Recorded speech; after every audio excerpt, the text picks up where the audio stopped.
आइए देखते हैं, मजा आएगा। अभी मजा आएगा ना भिड़ो। जब वो सारा आरोप वो तथाकथित चढ़ावा चोरी और राम मंदिर, सनातन, आस्था ये विषय उठा रहे हैं, तो ये इस बात को प्रमाणित करता है कि विकास और जो वास्तविक क्षेत्र है, लॉ एंड ऑर्डर, विकास and development and economic growth, इन सब पे सरकार ने इतना अच्छा काम किया है कि विपक्ष को लग रहा है कि इस पे बोलने का कोई बहुत लाभ नहीं मिलने वाला। कि अगर चोरों को देखकर पहरे में बैठा कुत्ता ना भौंके तो समझ लो कि कुत्ता चोरों को पहचानता है और कुत्ता चोरों से मिला हुआ है, कि वो कुत्ता जरूर चोरों से बिस्कुट लेकर खा रहा है।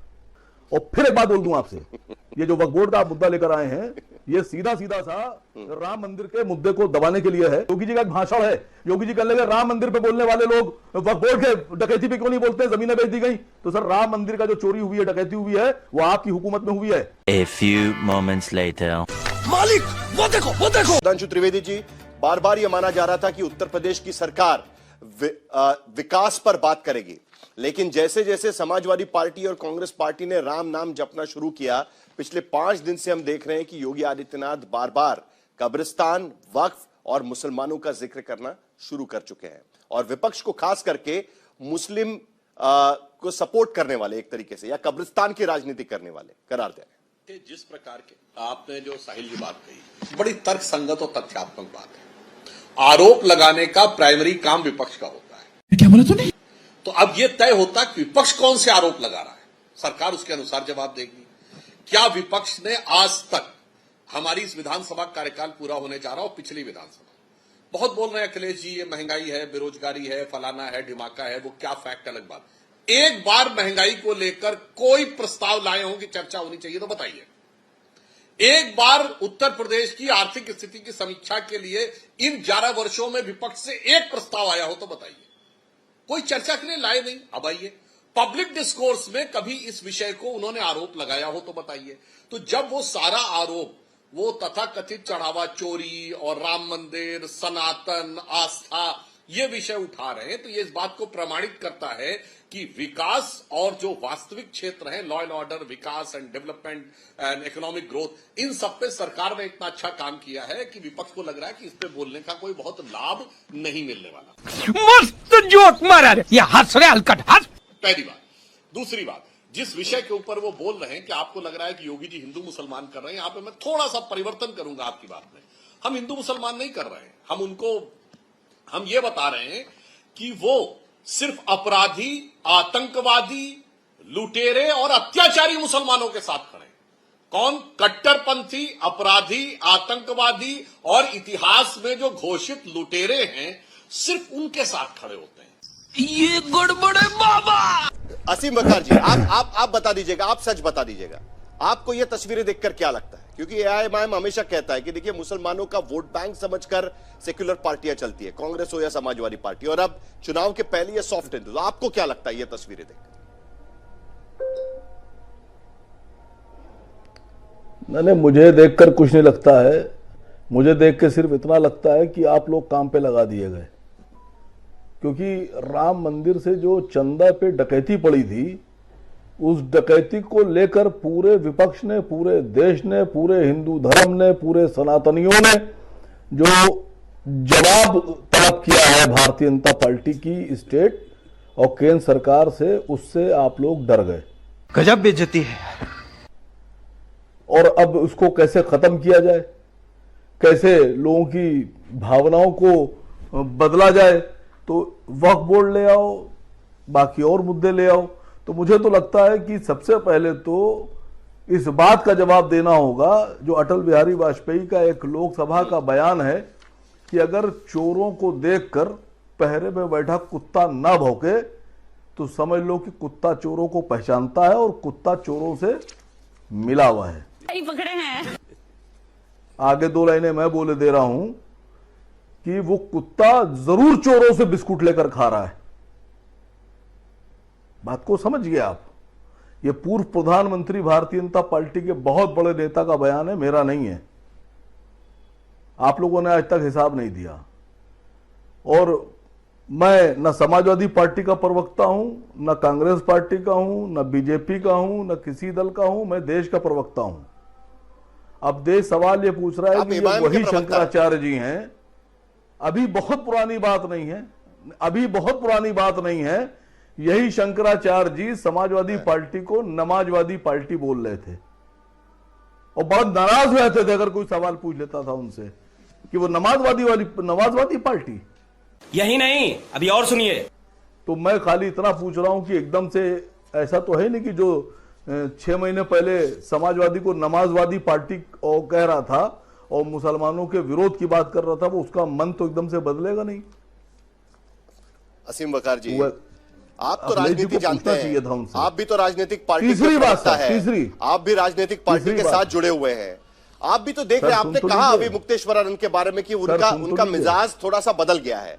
उसी तरीके से अखिलेश यादव भी उन पर लाठीचार्ज किया करते थे जब मुख्यमंत्री थे, उनका भी मिजाज बदल गया है और इसीलिए भारतीय जनता पार्टी को भी मौका मिल गया। सुधांशु जी को सुना कि नहीं आपने? तो सुन लीजिए सर, मेरी बात तो सुन लीजिए।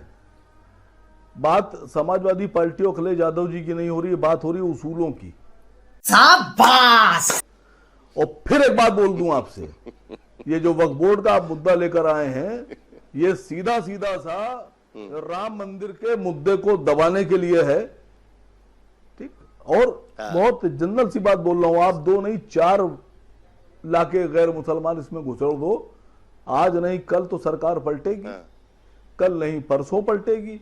आपका ये कानून वापस से बदलकर फिर से जो हिंदुओं का है वो हिंदुओं को दिया जाएगा, जो मुसलमानों का है वो मुसलमानों को दिया जाएगा, जो क्रिश्चियंस का है वो क्रिश्चियन के पास रहेगा। तू समझा? हाँ। नहीं तू समझा नहीं। योगी जी का मैं भाषण सुन रहा था। नहीं सुन लीजिए सर, सुधांशु जी से सवाल है मेरा। योगी जी का एक भाषण है, योगी जी कहने लगे राम मंदिर पे बोलने वाले लोग वक्फ बोर्ड के डकैती पे क्यों नहीं बोलते, जमीनें बेच दी गई। तो सर राम मंदिर का जो चोरी हुई है, डकैती हुई है, वो आपकी हुकूमत में हुई है और पिछले 10 साल से देश में, और लगभग 10 ही साल समझिए 9 साल हो गए योगी जी की सरकार को। वक्फ बोर्ड के चेयरमैन भी आप ही के हैं, ठीक है, शिया वक्फ बोर्ड के, सुन्नी वक्फ बोर्ड के, दोनों सवालों के जवाब दे दीजिएगा। अगर लूट हुई है तो आप ही की सरकार में हुई है, वक्फ बोर्ड भी आप लूट रहे हैं, मंदिर भी आप लूट रहे हैं, हिसाब कौन देगा?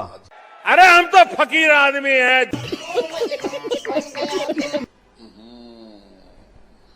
अब असीम वकार साहब हो गया काफी।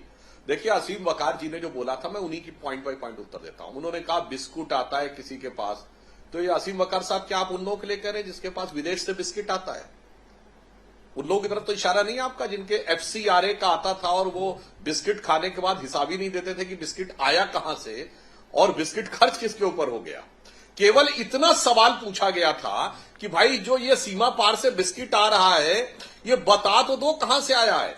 तो वही आप लोग उछल के खड़े हो गए थे, ट्रस्ट है, ट्रस्ट पे तो सवाल ही नहीं पूछ सकती सरकार, वो तो इंडिपेंडेंट है। वक्फ बोर्ड भी ट्रस्ट है।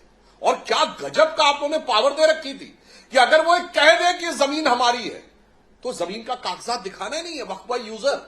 क्या कहना क्या चाह रहे हैं भाई आप? मैंने कह दिया ये हमारी सल्तनत है तो हो गई, और इसके बाद सिर्फ इतना ही नहीं, उस पर मैं क्या करूंगा इससे कोई फर्क नहीं पड़ता।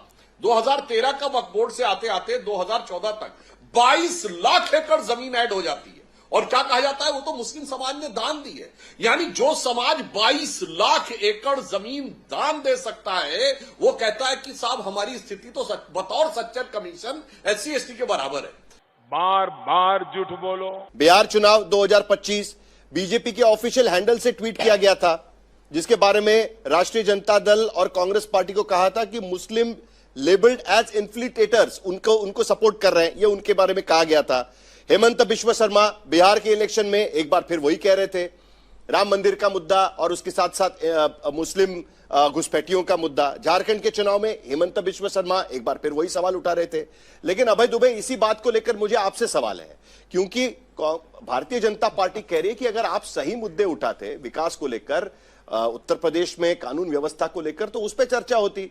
आप आस्था पर चले गए तो उसका जवाब उस तरीके से दे रहा है। तो आखिरकार सांप्रदायिकता की राजनीति कौन कर रहा है या हिंदुत्व की राजनीति कर कौन रहा है? आप लोग कर रहे हैं, समाजवादी पार्टी कर रही है या भारतीय जनता पार्टी कर रही है या एमआईएम कर रही है? अभी बता है भाई, अभी बता है। बोलिए। 12 साल हो गए भारतीय जनता पार्टी के देश के लोगों प्रवक्ताओं को सुनिएगा, ऐसा लगता है दारुल उलूम से पढ़े हुए कोई मौलवी बोल रहे हैं। इतना मोदी जी और योगी जी ने मुसलमान मतलब शिया और सुन्नी समुदाय के सारे इन डेप्थ इन्होंने स्टडी कर ली। ऐसा नहीं लगता है कि ये कोई मौलवी। और हिंदू धर्म एक ही बात की इन्होंने, बस चंदा चोरी की माला जपी। देहिक देविक भौतिक तापा राम राज नहीं कही व्यापा, सब नर करही परस्पर प्रीति, चले सर्व धर्म निरत श्रुत नीति। तुलसी बाबा ने राम राज्य की कितनी खूबसूरत व्याख्या की कि उस समय जो भी प्रचलित धर्म होंगे वो सब मिलकर साथ रहा करते थे। भारतीय जनता पार्टी का दो उद्देश्य रहे पहले दिन से। देखिए 1925 में राष्ट्रीय स्वयंसेवक संघ बना, 1952 में जनसंघ बना, 1964 में विश्व हिंदू परिषद बनी। 20 से लेकर 50 साल तक रामलला इनकी जबान पर नहीं थे। यही नहीं, अभी और सुनिए। कब आए? जब 7 अगस्त को 90 को विश्वनाथ प्रताप सिंह जी ने मंडल कमीशन दिया, तब इन्होंने कमंडल थाम लिया। भारतीय जनता पार्टी के दो ही उद्देश्य थे, सत्ता को हथियाना और रामविलास वेदांती जी का सुनना था वो कोबरा पोस्ट का स्टिंग ऑपरेशन। बोले ये कह रहे थे आडवाणी जी और ये तो भाग खड़े हुए कि ये अगर आपने मस्जिद तोड़ दी तो ये मुद्दा ही समाप्त हो जाएगा, मुद्दा जिंदा रहना चाहिए, हमारी सत्ता बरकरार रहेगी। भारतीय जनता पार्टी ने इतना जघन्य पाप किया है जिसकी क्षमा इनको मिल ही नहीं सकती। राष्ट्रीय स्वयंसेवक संघ, भारतीय जनता पार्टी और विश्व हिंदू परिषद जो चंदा चोरी का जघन्य पाप किया है ना, मुस्लिम वक्फ बोर्ड की माला जपते रहते हैं, उसके पाप पर पर्दा डालना चाहते हैं। आदित्यनाथ जी और प्रधानमंत्री नरेंद्र मोदी जी सीधे जिम्मेदार हैं। बात तो सही है।